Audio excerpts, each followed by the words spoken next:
Hello students. बच्चों, मैंने पीछे के वीडियो में आपसे प्रॉमिस किया था कि जैसे ही बोर्ड वाले प्रॉब्लम खत्म होंगे मैं कुछ कंपटीशन के प्रॉब्लम्स भी आपको बताऊंगा। तो मैंने ये पहला वीडियो बनाने की कोशिश करी है, करेंट इलेक्ट्रिसिटी में बेस्ड है। और इस वीडियो में मैं आपको अभी रिसेंटली IIT JEE का जो एग्ज़ाम हुआ था उसी के में आए हुए उससे मिलते जुलते प्रॉब्लम और कुछ प्रीवियस ईयर के प्रॉब्लम्स को लिया है। जैसे ये क्वेश्चन है, क्वेश्चन नंबर 1, ध्यान से पढ़िए बच्चों। As shown in the figure, a network of resistors is connected to a battery of 24 volt. So this is 24 volt battery with an internal resistance of 3 ohm already written. The current through the resistance R4 and R5 are I4 and I5 respectively. इसमें जो current की value है उसको इन्होंने नाम दे दिया है I4 and I5. The value of current I4 I5, उसके बाद 4 ऑप्शन। ठीक है, देखो बच्चों, बहुत सिंपल है क्वेश्चन ये। इस तरह के क्वेश्चन तो बोर्ड लेवल के भी हम लोग दिया करते हैं। ये दोनों पैरेलल में है। पैरेलल का रेजिस्टेंस का फॉर्मूला जानते हैं, 1/R = 1/R1 + 1/R2। उसका शॉर्टकट क्या बनाते हैं बच्चों? 1/R = 1/R1 + 1/R2। तो इसका शॉर्टकट बन के सॉल्व होके आता है बच्चों, दोनों का प्रोडक्ट ऊपर हो जाता है R1 R2 और नीचे R1 + R2। सॉल्व करने के बाद ये स्टेप आता है, पीछे के वीडियोस में कई जगह बताया गया है। और वैसे भी दोनों रेजिस्टेंस जब इक्वल होते हैं बच्चों, तो इनका जो रेजिस्टेंस की वैल्यू आती है वो हाफ हो जाती है पैरेलल में। तो ये दोनों का सम जो होगा बच्चों, अगर आप फार्मूला लगाएंगे तो फार्मूले में दोनों का प्रोडक्ट 4, दोनों का सम भी 4, तो 1 आ जाएगा। ठीक है, तो इसका रेजिस्टेंस की वैल्यू 1 ओम हो गई। तो यहाँ पर हमने लिख दिया 1 ओम। ये 2 ओम है। इसको देखो बच्चों, ऐसे ही इन दोनों का प्रोडक्ट कितना होगा? 100। दोनों का सम कितना होगा? 25। डिवाइड करो 100/25, 4 हो जाएगा। अब बच्चों सब रेजिस्टेंस को जोड़ो। 1 2 3 3 4 7 7 2 9 9 3 12। तो रेजिस्टेंस टोटल हो गया 12। वोल्टेज कितना है? 24। ठीक है, इंटरनल रेजिस्टेंस को भी इसी में जोड़ दिया बच्चों। तो करंट की वैल्यू वोल्टेज बाय रेजिस्टेंस से निकाल लो। तो वोल्टेज की वैल्यू कितनी बच्चों? 24। रेजिस्टेंस की वैल्यू बच्चों कितने हैं? 12। तो ये हो जाएगा 2 एम्पियर। अब इस 2 एम्पियर करंट को यहाँ बांटना है 2 पार्ट में। ठीक है बच्चों, तो इस 2 एम्पियर करंट को डिवाइड करना है 2 पार्ट में। तो यहाँ पर जो करंट आ रही है उसका नाम इन्होंने रखा I4, और यहाँ पर जो करंट रखी है इसका नाम रखा I5। I5 की वैल्यू कितनी हो बच्चों? यहाँ तक देखो 2 एम्पियर आ रही है, यहाँ भी 2 एम्पियर आएगी, यहाँ भी 2 एम्पियर होगी। तो I5 हो जाएगा 2 - I4, क्योंकि टोटल करंट यहाँ से जो निकली है वो 2 एम्पियर की है, ऑलरेडी निकाल चुके हैं। पैरेलल वोल्टेज को इक्वल कर दो बच्चों। तो पैरेलल वोल्टेज को इक्वल कर देते हैं यहाँ पर। तो वोल्टेज का फॉर्मूला होता है I4 R4। तो I4 × R4 की वैल्यू 20 = I5 को ऑलरेडी लिख लो 2 - I4। इसका भी शॉर्टकट है, आगे बताऊंगा, × 5। अभी आप जो मेथड्स जानते हैं उनके बिहार पर भी ये जल्दी निकल जाएगा। 5 से 4 कैंसिल, तो ये हो जाएगा बच्चों 20 कैंसिल, तो ये हो जाएगा 4।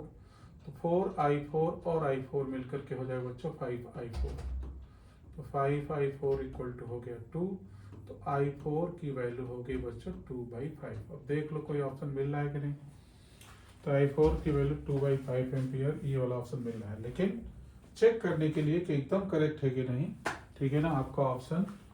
ठीक है, एक बार हम I5 भी निकाल लेते हैं बच्चों। तो I5 की वैल्यू हमारी है 2 - I4। I4 की वैल्यू कितनी निकली है? 2/5। तो 5 2 जा 10, 10 - 2 8/5 एम्पियर, 8/5 एम्पियर। तो ये वैल्यू करेक्ट है, पहला ऑप्शन आप करेक्ट कर सकते हैं। ठीक है बच्चों, जल्दी से नोट कर लीजिए। इस क्वेश्चन को तो आप खुद भी कर सकते हैं। अब आते हैं क्वेश्चन नंबर 2 पर। This is question number 2। A hollow cylindrical conductor has length 3.14 metre. तो लेंथ दे रखा है कंडक्टर का बच्चों, ये है length. while it is inner and outer diameters are 4 millimeter and 8 millimeter, ये diameter दे रखा है, ठीक है, respectively. The resistance of the conductor is n into this ohm, ये resistance दे रखा है. If the resistivity of the conductor of the material is this ohm meter, value of n पूछा गया है. चलो बच्चों, R का फार्मूला लगा दो. R का फार्मूला होता है रो इंटू एल बाई ए.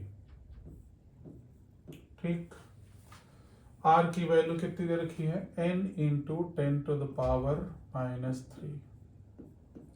रो की value 2.4 into 10 to the power -8. Length कितना बच्चों दिया हुआ है, 3.14. एरिया ऑफ क्रॉस सेक्शन होता है बच्चों, ये हॉलो सिलेंडर है बोला गया है क्वेश्चन में, तो वो पोर्शन जिसके थ्रू करंट फ्लो हो रही होगी उसका एरिया ऑफ क्रॉस सेक्शन, मतलब ये जो साइडेड पोर्शन है ना, इसका एरिया ऑफ क्रॉस सेक्शन निकालना है. तो ये हो जाएगा हमारा, मान लो बाहर का रेडियस R2 है, बाहर का रेडियस R2 है, अंदर का रेडियस मान लो बच्चों R1 है, तो एरिया हो जाएगा pi R2 square minus R1 square. Pi से 3.14 कट गया, ये 10 to the power -8 जब रहने दो बच्चों ऐसे ही, n इंटू 10 पर -3, ठीक, इक्वल टू ये 2.4 इंटू 10 to the power -8 को ऐसे ही रहने दो बच्चों. अब देखो रेडियस डायमीटर का आधा होता है, तो d2 स्क्वायर बाई 4 हो जाएगा, d1 स्क्वायर बाई 4 हो जाएगा, तो 1/4 यहाँ पर कॉमन हो जाएगा. फिर ये हो जाएगा d2 square minus d1 square. ठीक है बच्चों, ये 4 ऊपर जाएगा तो 24 चौको 96, 9.6 हो जाएगा. इसको मल्टीप्लाई कर लो तो 9.6 हो गया इंटू 10 to the power -8. अब डायमीटर d2 की वैल्यू देखो बच्चों, डायमीटर d2 8 मिलीमीटर है, तो 8 का स्क्वायर 64 माइनस 4 का स्क्वायर 16 और मिलीमीटर का square 10 to the power -6. Millimetre 10 पर -3 होता है बच्चों, इसका स्क्वायर पर -6.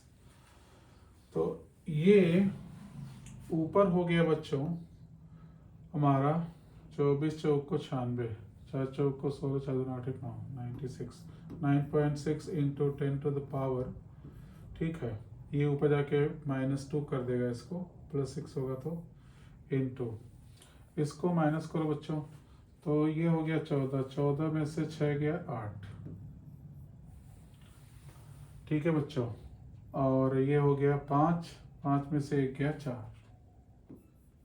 ठीक, अब इसको हम 96 कर देंगे बच्चों, तो ये 96 इंटू 10 to the power -3 हो जाएगा, और नीचे 48, तो 48 से कट होकर के 2 बचेगा, तो ये 2 इंटू 10 to the power -3 हो गया.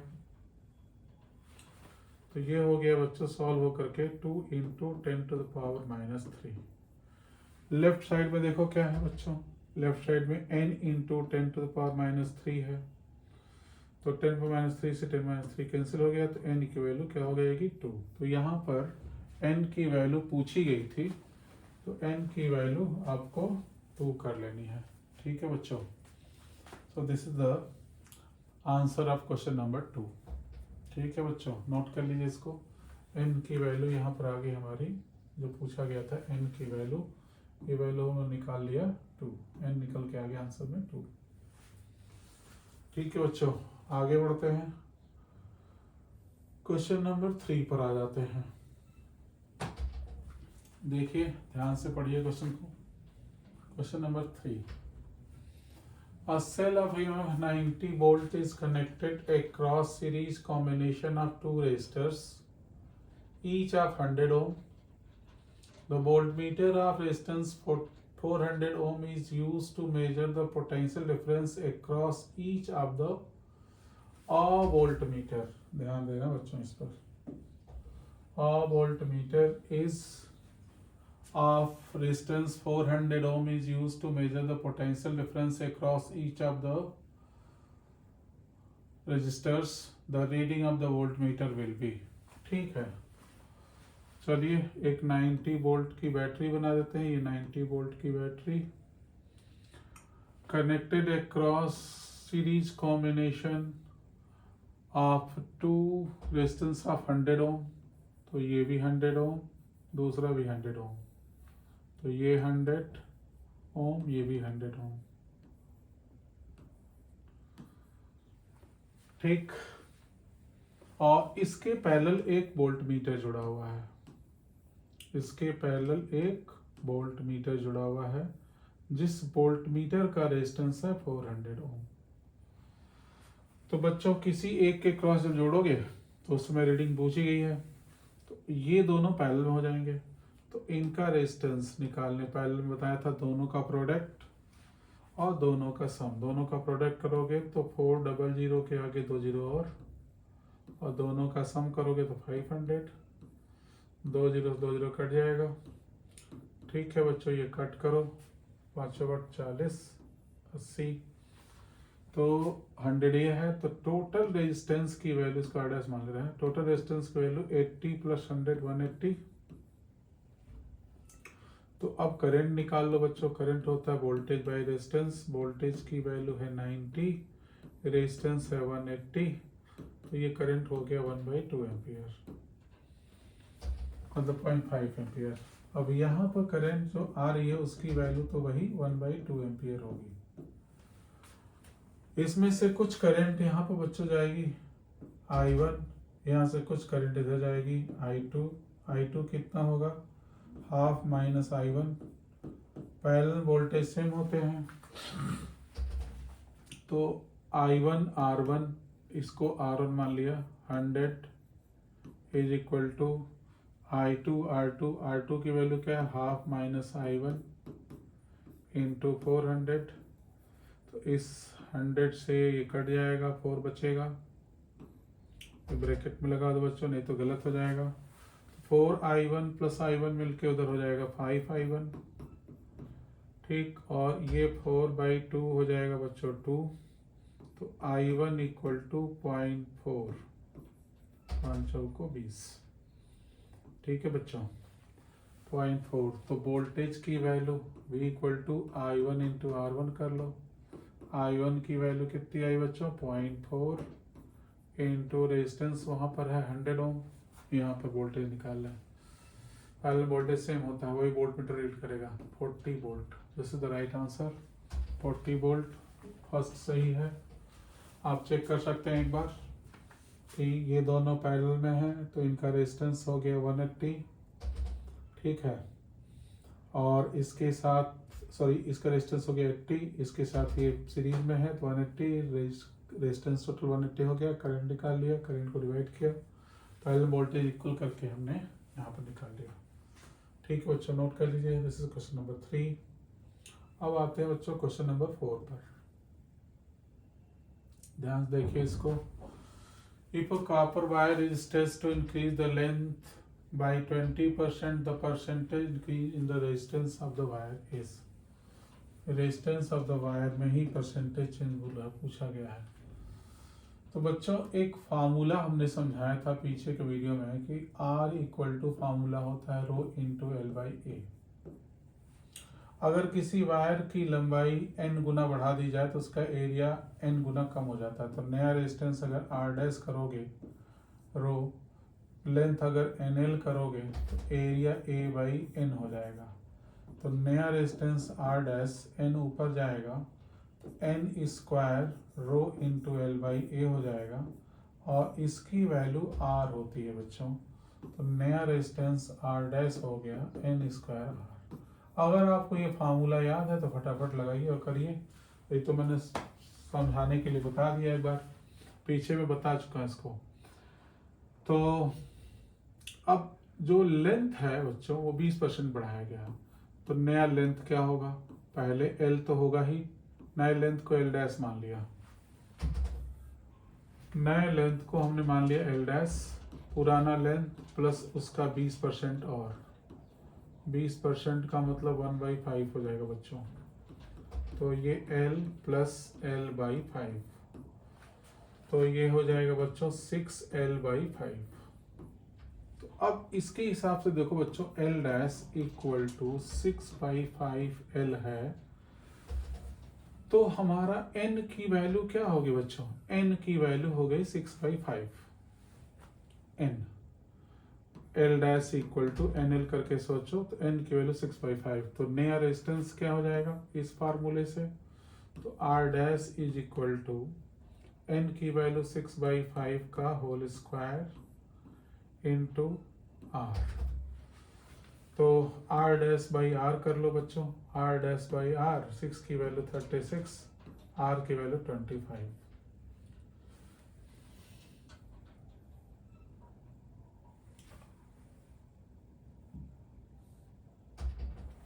तो ये हो गया बच्चों 36/25। अब परसेंटेज चेंज इन रेजिस्टेंस देखो बच्चों क्या होता है, percentage change in R in resistance.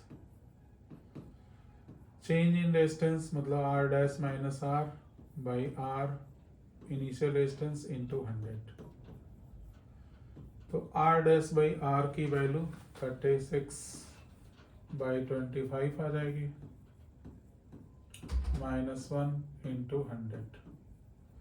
तो बच्चों 36 - 25 करोगे तो 6 में से 5 गया 1 और 3 में से 2 गया 1/25 इंटू 100 से ये कट जाएगा बच्चों, तो ये कितना जाएगा 4 टाइम, तो ये हो जाएगा 44 ओम। तो इसका आंसर आया बच्चों 44 ओम। ठीक है, नोट कर लीजिए इसको खुद भी कर सकते हैं। तो ये रहा बच्चों क्वेश्चन नंबर आपका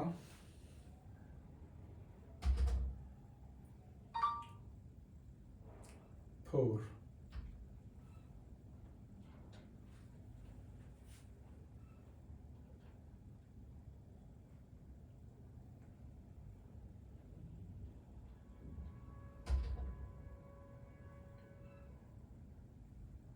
जल्दी नोट करिए बच्चों।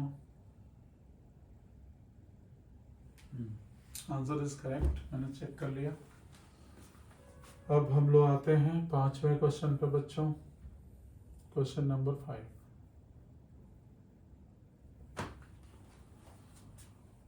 ठीक है, uniform metallic wire carries a current 2 ampere when 3.4 volt battery is connected across it.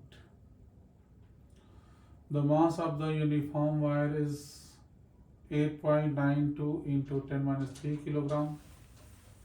Density is 8.92 into 10³ kilogram per meter cube. Resistivity is 1.8 into 10⁻⁻8 ohm meter. The length of the wire is। चलो बच्चों formula लगा देते हैं, वही क्या, R is equal to rho into L/A। R equal to हो जाएगा बच्चों V/I से R निकल जाएगा, तो 3.4/2। रेजिस्टिविटी रो दे रखा है बच्चों, रो कितनी दे रखी है, रेजिस्टिविटी दे रखी है इसकी, अच्छा लेंथ पूछा गया है, रेजिस्टिविटी 1.7 इंटू 10⁻⁻8, लेंथ पूछा गया है, एरिया दिया नहीं है, लेकिन उसके जगह पर क्या दे रखा है बच्चों, डेंसिटी दे रखी है और मास दे रखा है, पूछा गया है लेंथ, यहाँ पर हमने लिख दिया, एरिया नहीं दिया है, एक इक्वेशन बना लिया बच्चों। ठीक है, अब देखो बच्चों डेंसिटी को D से लिख दिया, क्या होता है, मास अपॉन वॉल्यूम होता है, ठीक है। मास दे रखा है, वॉल्यूम क्या होता है, area cross section into length होता है। तो चलिए, लेंथ भी नहीं दिया है, area cross section into length की वैल्यू एम इंटू डी से निकल जाएगी, एम बाई डी से निकल जाएगी। तो जहां पर एम बाई हमें चाहिए क्या, हमें चाहिए एरिया। तो एक काम करते हैं, हम एरिया ही निकालते हैं।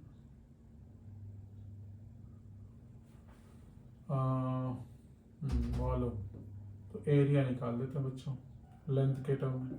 एरिया इक्वल टू हो जाएगा एम बाई डी एल।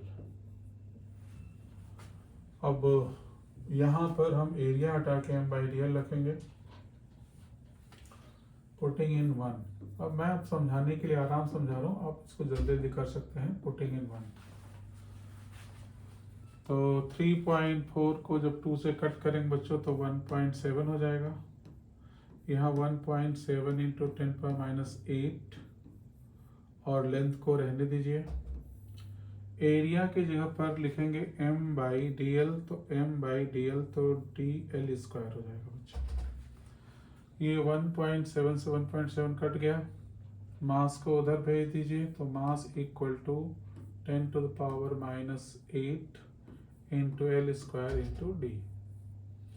मास की वैल्यू क्वेश्चन में दे रखी है 8.92 इंटू 10⁻³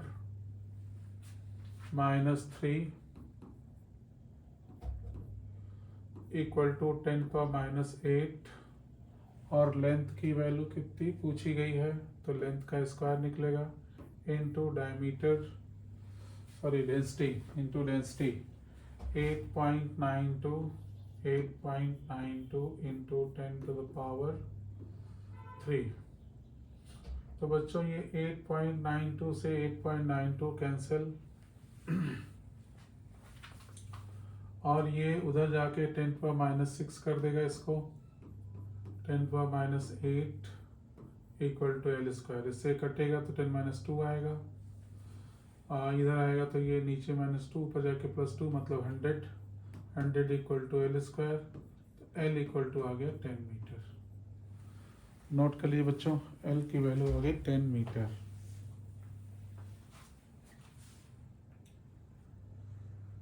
तो ये हो गया हमारा क्वेश्चन नंबर बच्चों 5। दूसरा ऑप्शन सही है, L equal to 10 metre, this option is correct.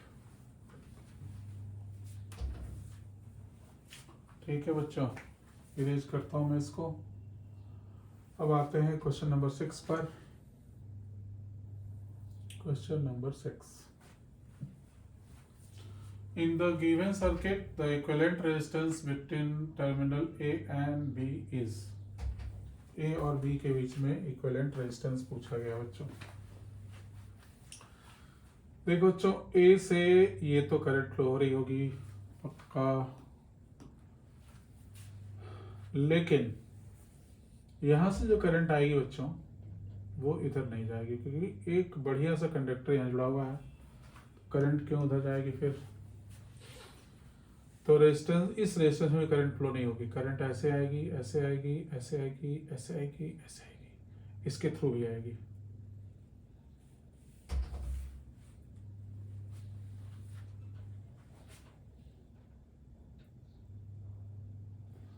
तो बच्चों इसमें अब यहां से करंट चलेगी, तो ये दोनों हो जाएंगे बच्चों पैरेलल में। इन दोनों का एक टर्मिनल एक साथ यहाँ पर, बचा हुआ टर्मिनल दोनों यहाँ पर जुड़ा हुआ है, ये काम ही नहीं कर रहा है। तो ये 2 पैरेलल में हो गए, तो ये 2 पैरेलल में हो गए, तो इनका इक्विवेलेंट हो गया 1। तो ए से चलो, ये 3 ओम और ये 2 पैरेलल में हो गए, तो पैरेलल में हो गए, तो इसका हो गया 1 ओम। ये बच्चों ओम लिखा हुआ है यहाँ पर, ठीक। और नीचे ये 6 ओम। ए बी के इसमें आप खुद ही देख सकते हैं कितना हो सकता है, 3 1 4 6 10 ओम। तो ये रेजिस्टेंस हो गया 10 ओम। बहुत इजी क्वेश्चन है, ठीक है बच्चों। 10 ओम का रेजिस्टेंस हो गया पॉइंट ए और बी के बीच में। क्वेश्चन नंबर 6 हो गया। क्वेश्चन नंबर 7 देखते हैं।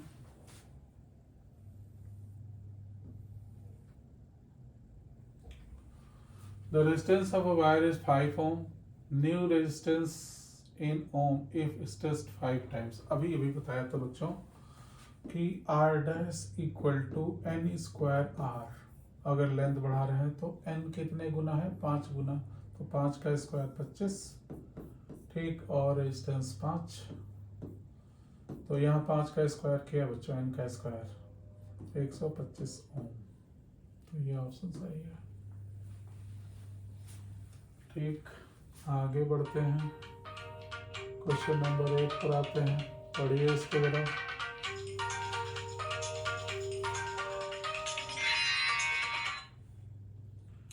क्वेश्चन नंबर 8 पढ़िए बच्चों। 2 cells are connected between point A and B as shown. Cell 1 has EMF 12 volt and internal resistance 3 ohm.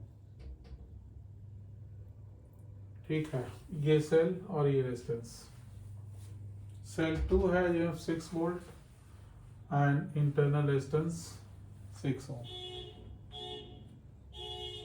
And external resistance of 4 ohm is connected across A and B. A और B के cross एक 4 ohm का resistance connect कर देना है। A and B. The current flowing through R will be. इसके through कितनी current flow होगी। तो बच्चों पैरेलल कॉम्बिनेशन ऑफ सेल में जिसमें मिक्स ग्रुपिंग थी, एक फार्मूला बताया गया था E1 by R1 plus E2 by R2 plus and so on by 1 plus capital R in the bracket 1 by R1 plus 1 by R2 plus and so on। यहाँ पर तो दो ही है और उसमें भी दोनों के पॉजिटिव टर्मिनल एक साइड में नहीं है, तो थोड़ा फार्मूले में स्लाइड चेंज आएगा। एक हो जाएगा E1 by R1, दूसरा हो जाएगा minus E2 by R2, change हो जाएगा, ठीक। नीचे कुछ नहीं चेंज होगा, 1 प्लस R, हाँ दो ही हैं, 1 by R1 plus 1 by R2। तो करंट की वैल्यू E1 by R1 देखो बच्चों 12 by 3 कितना होता है, 12 by 3 4 हो जाएगा। ये 6 by 6 1 हो जाएगा। ऊपर सॉल्व हो गया, नीचे देख लो 1 प्लस कैपिटल R की वैल्यू 4 है। 1 by R1 plus 1 by R2 means 1 by 3 plus 1 by 6, देख लीजिए 1 by 6।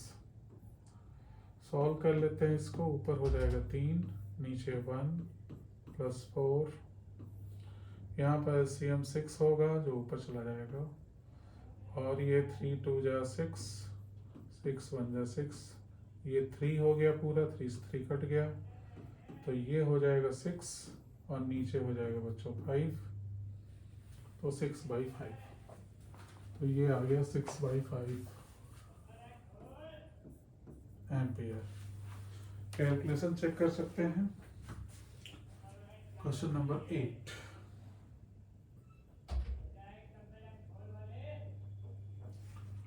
कुछ मिस्टेक तो नहीं कर दिया, पर चेक कर ले।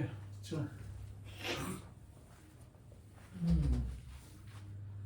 E1 by R1 4, E2 by R2 6 by 6 1, okay, 1 plus R in the bracket 1 by R1 plus 1 by R2, LCM 6 ऊपर गया, ठीक। ये 1 प्लस 4 डिस्टेंस से 4 ओम है, और 3 2 जा 6, 6 1 जा 6, 3 से 3 कैंसिल, तो 6 by 5 आ रहा बच्चों, ठीक है।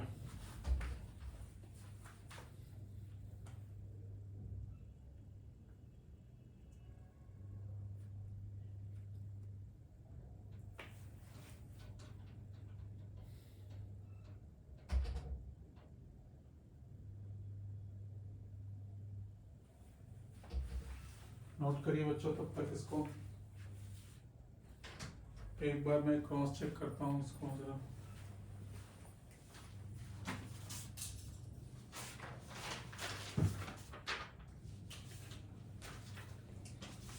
जल्दी नोट करिए।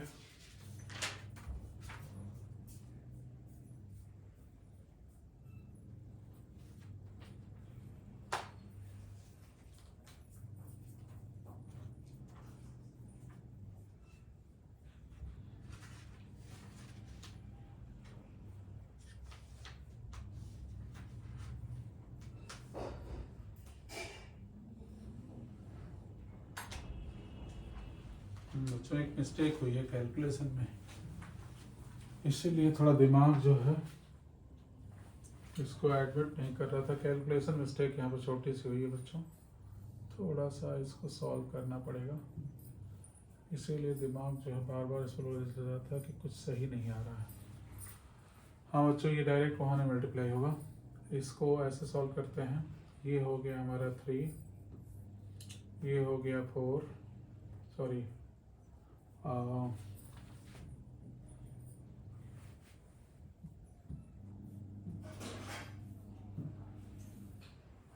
नीचे से सॉल्व करते बच्चों। ये करंट हो गया हमारा, ऊपर हो गया 3, ये हो गया 1 + 4, और यहाँ पर ये चीज़ 6, तो 2 + 1,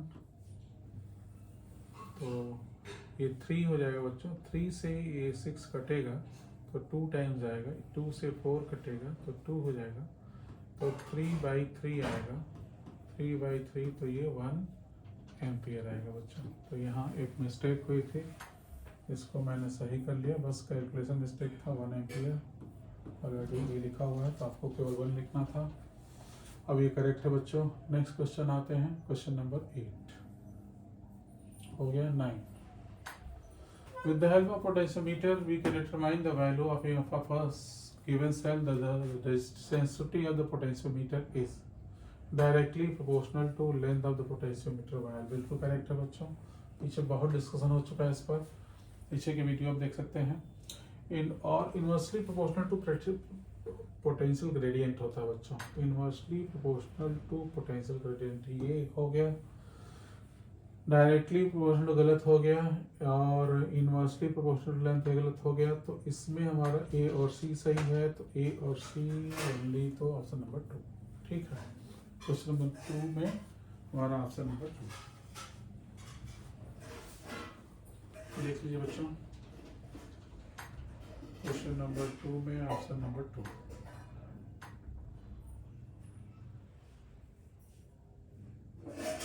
question number 9।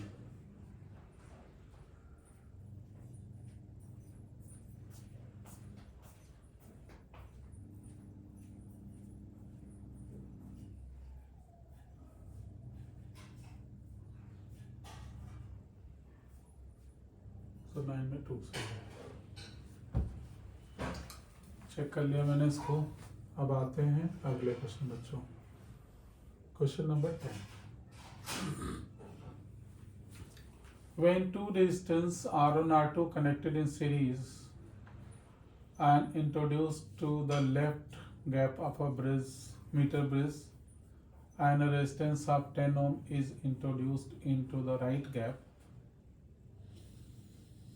the null point is found to be 60 centimeter from left side, where R1 R2 are connected in parallel. Introduce the left gap. A resistance of 3 ohm is connected into the right gap. The null point is at 40 centimeter end. ठीक है। The product R1 R2 is, तो पहले दोनों series में है बच्चों। Metre bridge में एक फार्मूला बताया था कि हमारा L/100 - L is equal to R/S। ठीक है बच्चों। लेफ्ट गैप में R होता है, तो R ये दोनों सीरीज में है, तो पहले R1 + R2 हो जाएगा। राइट गैप में अननोन रेजिस्टेंस रखते थे, तो उसके जगह पर इन्होंने 10 ओम का रेजिस्टेंस रखा है, 10। इस समय इनका नल पॉइंट कहाँ मिल रहा है, जरा ढूंढ लो, ये 60 सेंटीमीटर पर। तो 60 सेंटीमीटर पर मीटर ब्रिज है, पूरी लेंथ 100 होगी, 100 माइनस एल 40 हो गया, तो इससे ये कट गया, तो हमारा ये हो जाएगा बच्चों 3 और ये हो जाएगा 2। तो ये 2 से ये 10 कट गया बच्चों, 5, R1 plus R2, R1 plus R2 हमारा निकल गया बच्चों 5। अब इसके बाद इसको मान लिया क्वेश्चन नंबर 1। इसके बाद ये क्या कर रहे हैं, R1 और R2 पैरेलल में जोड़ के लेफ्ट में ही फिर से जोड़ रहे हैं, फिर से यही फॉर्मूला लगा देंगे, L by 100 minus L is equal to R by S। अब जब इन दोनों को पैरेलल जोड़ोगे तो रिजल्टेंट क्या होता है, दोनों का प्रोडक्ट, दोनों का सम, R1 R2 बाई दोनों का सम R1 प्लस R2 हो जाएगा। हम इसकी वैल्यू लिखें बच्चों, और S उस समय ये 3 ओम जोड़ रहे हैं यहाँ पर, और उस समय इनका नल पॉइंट कहाँ मिल रहा बच्चों, नल पॉइंट मिल रहा 40 पर, तो ये चीज़ हो गई 40, तो डेफिनेटली ये चीज़ हो जाएगी 60, 100 minus 40 equal to 60। R1 R2 ये डिनोमिनेटर में आएगा यहाँ पर, ठीक है, R1 R2 तो पूछा ही गया है, ठीक है। एक मिनट, हाँ ये डिनोमिनेटर में आएगा, तो R1 प्लस R2 इंटू 3, ठीक है बच्चों, काट डालो इसको, और 3 से ये 6 कट जाएगा तो 2 हो जाएगा, 2 से ये 4 कटेगा तो यहाँ पर 2 हो जाएगा, तो इधर 2 बचा, लेफ्ट में 2 बचा, और 2 में R1 प्लस R2 को मल्टीप्लाई करना है, R1 प्लस R2 5 है, तो 5 हो गया, तो R1 R2 की वैल्यू कितनी आएगी बच्चों, बता दो भैया, 10। R1 R2 10। आप लोग एक बार कैलकुलेशन चेक कर लो, मैं भी चेक करता हूँ, तो R1 R2 में आ गया 10। ये हो गया क्वेश्चन नंबर 10। स्लाइट मिस्टेक, या नहीं तो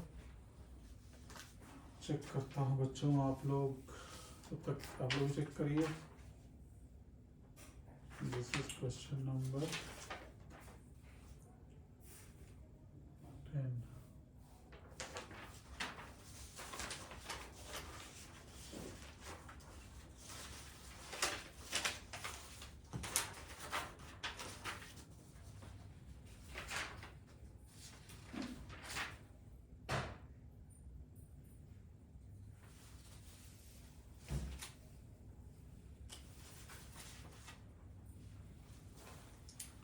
एक बार चेक करते हैं कैलकुलेशन बच्चों, थोड़ा मिस्टेक है,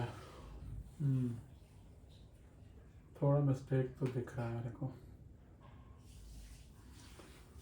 तो R1 प्लस R2, ओ राइट गैप में कितना है 10, कहाँ मिल रहा है, null point is 60 from left 60 तो नीचे 40, ठीक है, कट गया, 2 3 6 2 2 4, ठीक है, तो ये हाँ ये बच्चों 15 होना था, ये 15 है, ठीक है, ये मिस्टेक हुआ था 15, बस हो गया सॉल्व, 15, तो ये हो गया 30, दिस इज राइट आंसर 30। एक कैलकुलेशन में था स्लाइड, ये चेक कर लिया मैंने। चलो बच्चों, अब आते हैं क्वेश्चन नंबर 11 में।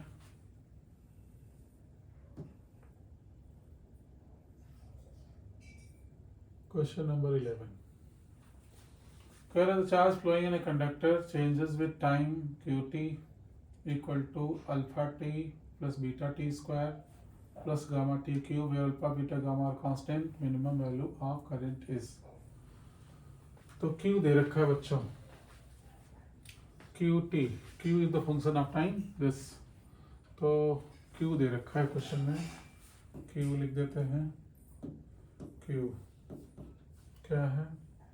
Alpha T minus beta T square plus gamma into T cube. तो करंट निकाल लो बच्चों। करंट निकालोगे टाइम के रिस्पेक्ट में डिफरेंशिएट करोगे, अल्फा हो जाएगा, ये -2 बीटा टी हो जाएगा और प्लस ये 3 गामा टी स्क्वायर हो जाएगा। Current is also function gamma T square. Current is also function of time. तो D I by D T निकाल लो कि कब मिनिमम मैक्सिमम होगा। तो D I by D T करोगे तो ये 0 -2 beta plus 6 gamma into T. इसको 0 कर दो मिनिमम करने के लिए। 0 करोगे तो बच्चों आएगा -2 beta plus 6 gamma into T.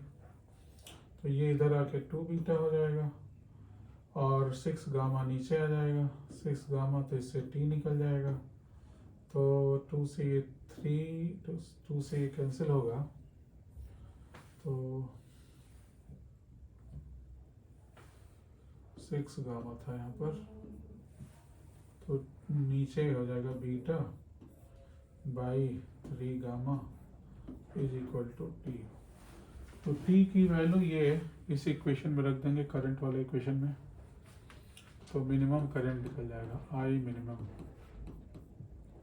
Alpha रहेगा इसमें बच्चों -2, बीटा भी रहेगा और टी की value beta by 3 gamma, beta by 3 gamma plus 3 gamma और टी की वैल्यू बीटा बाई 3 गामा का स्क्वायर। तो beta square by 9 gamma square. तो ये 3 गामा से गामा कट गया, 9 से 3 कट गया। तो I minimum alpha -2 beta square by 3 gamma plus beta square by 3 gamma. ये 2 टाइम्स है, ये 1 टाइम्स है। तो फाइनली हो जाएगा alpha minus beta square by 3 gamma. देखते हैं कोई ऑप्शन है। Alpha minus beta square by 3 gamma है, तो ठीक ही ऑप्शन है। मैं चेक भी कर लेता हूँ एक बार।